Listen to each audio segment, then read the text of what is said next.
நண்பர்களை நீங்கள் பார்த்து கொண்டு இருப்பது உங்கள் கௌசிகா ரிவ்யூ. சரி வாங்க வீடியோக்குள்ள போய் என்ன நடக்க போகுது அப்படின்னு சொல்லிட்டு பார்த்தீங்கன்னா, நம்ம அழகுக்குட்டி, செல்லக்குட்டி, மல்லிக்குட்டி இப்போ கண்ணீர் மல்க ஒரு பக்கம் அழுந்துன்னு இருக்காங்க. ஏன் எதனால அப்படின்னு சொல்லிட்டு பார்த்தீங்கன்னா, டைவர்ஸ் நோட்டீஸ் இதை எப்படிடா விஜய் ஏற்றுக்கிட்டாரு. விஜய் இந்த மாதிரி எல்லாம் பண்ணுற ஆள் இல்லையே. தான் என்னதான் கஷ்டப்பட்டால் தன்னை நம்பி வந்தவங்களுக்கு தோல் கொடுப்பாரு. அதை விட்டுட்டு தோலை எடுத்துட்டு அவங்கள நடுத்தெருவில் நிற்க வைக்க மாட்டாரு. இந்த விஷயம் எல்லாருக்குமே நல்லாவே தெரிஞ்சிருக்கும். நீங்களே ஒரு பக்கம் என் மேலே சந்தேகப்படுவீங்க. அந்த மாதிரி ஒரு உச்சக்கட்ட சோகத்தில் தான் போயின்னு இருக்குன்னா பார்த்துங்களேன். சரி, இப்படியெல்லாம் ஒரு பக்கம் நடந்துன்னு இருக்கு. அதே சமயத்தில் மறுபக்கம் என்ன நடக்குதுன்னு சொல்லிட்டு பார்த்தீங்கன்னா, நம்ம விஜய் பண்ணது எதுவுமே தப்பு இல்லை, எல்லாமே சரிதான் அப்படின்றவங்களாம் மறக்காம கமெண்ட் செக்ஷனில் சொல்லிவிட்டு போங்க. அவர் பண்ணது முழுக்க தப்புடா, ஒரு பொண்ணோட வாழ்க்கை அழிக்க அவர் யாரு அப்படின்னு சொல்லிட்டு கேட்கறவங்க மறக்காம இன்னொரு கமெண்ட் செக்ஷனில் தெரிவிச்சுட்டு போங்க. சரி, இப்படியெல்லாம் ஒரு பக்கம் நடந்துன்னு இருக்கு. அதே சமயத்தில் நம்ம மல்லி இருக்காங்களா, செல்லக்குட்டி, அவங்க ஒரு பக்கம் மேலே போயிட்டு மித்த மேலே மொட்டை மாடியில் காயாத வெயில வேகாத வெயில அப்படியே உட்காந்து ஒரு பக்கம் அழுன்னு அழுதுன்னு இருக்காங்க. என்னடாச்சு எதிராச்சுன்னு விஜய் ஒரு பக்கம் போய் என்னாச்சுன்னு கேட்க, நான் அழுதுன்னு இருந்தானே எது பண்ணுந்தானே, உங்களுக்கு என்ன, உங்களோட வேலை என்னவோ அதை நீங்கள் சிறப்பாக செஞ்சுட்டீங்களே. இனிமேல் என்னை பற்றி நீங்கள் கவலைப்படுறதுக்கு ஒரு அக்கறையும் இல்லை. என்னை பற்றி கவலைப்பட்டு உங்களோட ஹெல்த்தை நீங்கள் ஸ்பாயில் பண்ணிக்காதீங்க. போங்க, உங்களுக்காக ரஞ்சிதை வெயிட் பண்ணிருப்பா, போயிட்டு அவளே கல்யாணம் பண்ண சந்தோஷமா அமர்கலமாக இருங்க. என்ன கல்யாணம் பண்ணதால் தான் உங்கள் வாழ்க்கையை நாசமாக போச்சு இல்லை. இனிமேல் என்ன கல்யாணம் பண்ண தேவையில்ல, நான் டைவர்ஸ் பேப்பரில் கையெழுத்து போட்டு தந்துடுறேன் அப்படின்னு சொல்லிட்டு மூஞ்சில் அடிச்சு மாதிரி பேசுகிறாங்க. என்ன மல்லி என்ன பேசுனீங்க ஸ்டூபிட் மாதிரி, நான் எப்படி இதை பண்ணேன்.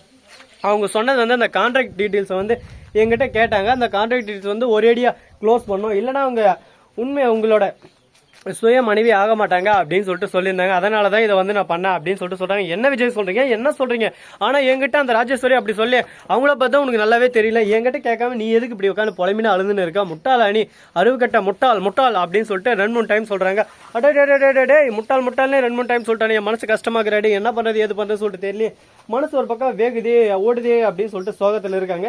சரி, இதெல்லாம் ஒரு பக்கம் போட்டுன்னு சொல்லிட்டு விட்டாலும் அதே சமயத்தில் மறுபக்கம் என்ன நடக்க போகுது, ஏது நடக்க போகுது அப்படின்றத கூடிய விரைவில் கூடிய சீக்கிரம் நீங்கள் தெரிஞ்சுக்க போறீங்க. அது மட்டும் இல்லாமல் உங்களுக்கு இன்னொரு சர்ப்ரைஸான ஒரு விஷயம் சொல்ல போறேங்க. அப்படி என்னடா விஷயம் சொல்ல போறேன், அப்படி என்னடா நடந்துச்சு அப்படின்னு சொல்லிட்டு பார்த்தீங்கன்னா, நம்ம செல்லக்குட்டி, வெண்பாக்குட்டி இருக்காங்களா, அவங்க என்ன பண்ணாங்க அப்படின்னு சொல்லிட்டு பார்த்தீங்கன்னா, போய் டேரெக்டாக விஜய் சட்டையை பிடிச்சின்னு, எப்பா நீ எல்லாம் ஒரு அப்பனை, எப்பா பார்த்தாலும் எங்கள் அம்மாவை அளவு வச்சுன்னு இருக்கிறேன், எங்கள் அம்மாவை பார்த்தா உனக்கு எப்படி தெரியுது, எங்கள் அம்மா நான் இழிச்சு வாசியா அப்படி இப்படி சொல்லிட்டு தாம் தூம் தடலடின்னு கத்த ஆரம்பிச்சுறாங்க. என்னம்மா வெண்பாக்குட்டி, வாய் வார்த்தையெல்லாம் அதிகமாக போது, அப்பாங்கிட்ட பேசுகிறேன்னு ஞாபகம் வச்சுக்க, எல்லாம் வச்சுக்க, பள்ளிகளால் தட்டி போடுவேன் அப்படின்னு சொல்லிட்டு சொல்ல, உடனே அப்பனாதும் ஒப்பனும் அது எப்படியெல்லாம் நீ இவனை பண்ணியிருக்க, நம்ம அம்மாவை எப்படியெல்லாம் குடும்பத்துற அதெல்லாம் உனக்கு தெரியலையா, எப்போ பார்த்தாலும் அவளை பிரித்து பார்க்கறதுலே இருக்கிறீங்களே, மல்லி அம்மா என்னோட உயிர், அவங்க இல்லைன்னா அந்த வீட்டில் நானும் இருக்க மாட்டேன், அவ்வளோதான் லாஸ்ட் ஃபைனல் இதுதான் அப்படின்னு சொல்லிட்டு மூஞ்சி லட்சம் மாதிரி சொல்லிடுறாங்க. இதனால என்ன பேசுறது எது பேசுன்னு சொல்லிட்டு தெரியாம சோதனை மேல் சோதனை அப்படின்னு சொல்லிட்டு பாட்டு பாட்டு ஒரு பக்கம் போயிடுறாங்க. சரி, இப்படியெல்லாம் ஒரு பக்கம் போயின்னு இருக்கா.